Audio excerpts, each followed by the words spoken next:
Assalamualaikum warahmatullahi wabarakatuh. Waalaikumsalam warahmatullahi wabarakatuh. Alhamdulillah, syukurillah, wa ni'matillah, wala haula wala quwata illa billah. Yang terhormat Bapak Hanis Eka Fitrianto SPD serta teman-teman yang saya cintai dan saya banggakan. Pertama-tama, marilah kita panjatkan puji dan syukur kehadirat Allah Subhanahu wa Ta'ala. Karena berkat dan karunia-Nya, kita semua dapat berkumpul di sekolah pada hari ini dengan keadaan sehat walafiat. Hadirin yang berbahagia, dalam kesempatan ini saya akan menyampaikan tentang tata krama dan norma dalam kehidupan sehari-hari, sopan santun di lingkungan sekolah, serta bijak dalam mencari teman. Lalu, ketika orang tua mengajarkan sopan santun kepada anak-anaknya, etika dalam berbicara dan berpakaian. Dalam kehidupan bersosialisasi antar sesama manusia, sudah tentu kita memiliki norma-norma atau etika-etika dalam melakukan hubungan dengan orang lain. Dalam hal ini, sopan santun dapat memberikan banyak manfaat atau pengaruh yang baik terhadap diri sendiri maupun orang lain. Sopan santun berarti peraturan hidup yang timbul dari hasil pergaulan sekelompok manusia di dalam masyarakat dan dianggap sebagai tuntutan pergaulan sehari-hari masyarakat tersebut. Dan dalam kehidupan sehari-hari, tentunya kita harus bergaul, tapi harus ingat dalam bergaul. Kita tahu tujuannya untuk apa?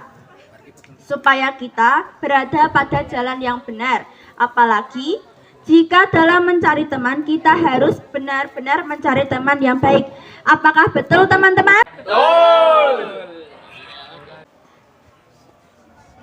Sopan santun menjadi sangat penting dalam pergaulan hidup sehari-hari. Kita akan dihargai dan dihormati orang lain jika menunjukkan sikap sopan santun.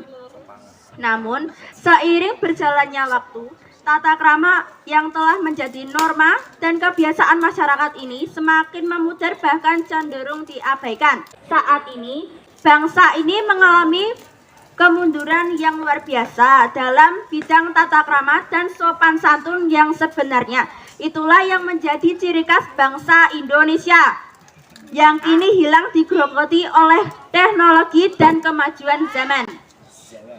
Banyak pemuda saat ini sudah tidak lagi memperhatikan tata krama. Hal ini terbukti dengan banyaknya pemuda yang tidak tahu tentang cara bersikap dengan orang secara baik dan benar, cara bertutur kata yang baik, dan cara berperilaku yang semestinya dilakukan oleh pemuda. Bangsa kita sudah terkenal ramah kepada setiap pendatang, harus terus-menerus menjunjung nilai bangsa tata krama karena kita jika diabaikan akan berdampak pada lunturnya tata krama dalam kehidupan masyarakat dan menghilangkan jati diri bangsa. Teman-teman yang saya cintai, perlunya pendidikan mengenai nilai-nilai tata krama perlu dikembangkan lagi dalam pendidikan di sekolah, mengingat lingkungan pendidikan sekolah merupakan tempat di mana waktu banyak dihabiskan. Maka perannya juga tidak boleh dikecilkan. Kita memang harus banyak menghabiskan waktu di sekolah daripada di rumah. Lebih banyak waktu bersama teman-teman. Tapi kita harus tetap menjaga perilaku dan cara berbicara kita terhadap orang-orang yang lebih tua. Bukankah kita nanti akan bertambah tua dan akan menjadi orang tua juga? Suatu saat kita akan menjadi orang dewasa yang kemudian akan menjadi orang tua. Bayangkan betapa senangnya jika kita dihargai dan dihormati. Membiasakan diri bertindak tanduk dengan penuh tata krama tidak akan menimbulkan kerugian sama sekali. Orang lain akan segan dengan kita. Bahkan orang lain tidak akan sungkan apabila kita membutuhkan bantuan.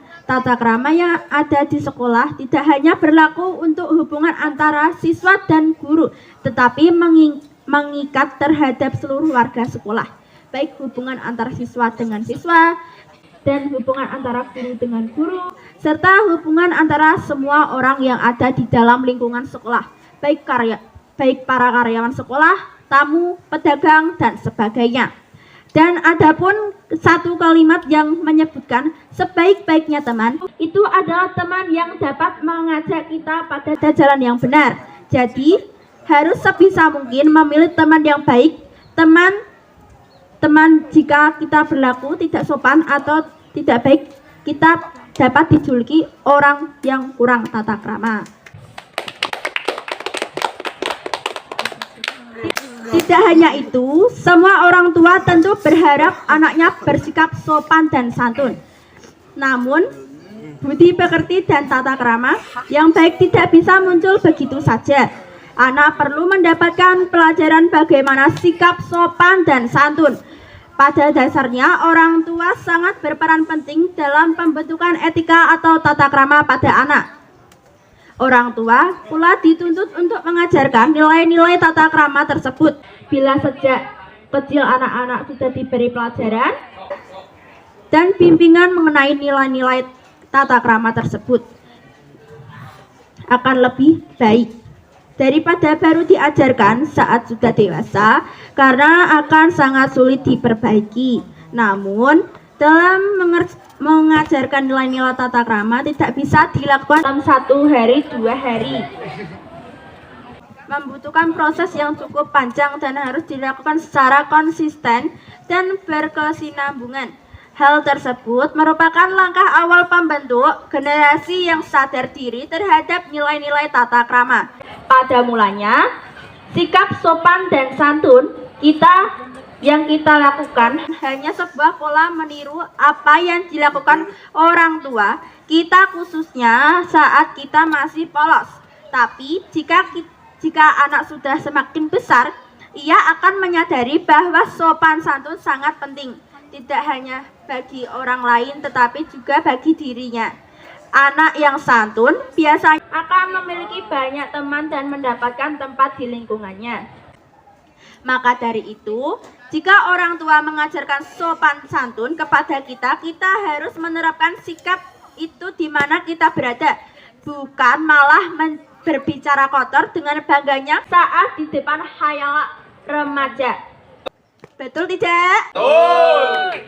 Ketika berbicara dengan orang yang dihormati, hendaknya menggunakan bahasa yang sopan, dengan menggunakan bahasa Indonesia atau bahasa daerah yang sopan, yang sesuai dengan lawan bicaranya dan tidak berteriak. Dan sekarang ini sudah banyak remaja-remaja yang tidak memakai tata krama seperti dalam berteman, bergaul, dan berpakaian. Padahal dianjurkan dalam agama Islam bahwa kita harus menutup aurat, apalagi wanita. Di Indonesia juga sudah banyak budaya lain yang masuk, tapi sayangnya yang ditiru yang jeleknya, bukan yang bagus-bagusnya. Jika tata krama telah menjadi bagian dari pergaulan sehari-hari, jadi dapat disimpulkan bahwa tata krama adalah kebiasaan sopan santun yang disepakati dalam lingkungan pergaulan antara sesama manusia. Mari kita mulai sekarang belajar melaksanakan atau menerapkan tata krama di berbagai lingkungan dan kondisi. Walau tidak mudah, namun kita pasti bisa melakukannya hingga nantinya akan terbiasa. Pak Andi punya burung kenari. Burung dijemur hingga siang hari. Pembicaraan berakhir sampai sini. Salah dan janggal mohon dimaklumi. Wassalamualaikum warahmatullahi wabarakatuh. Waalaikumsalam warahmatullahi wabarakatuh.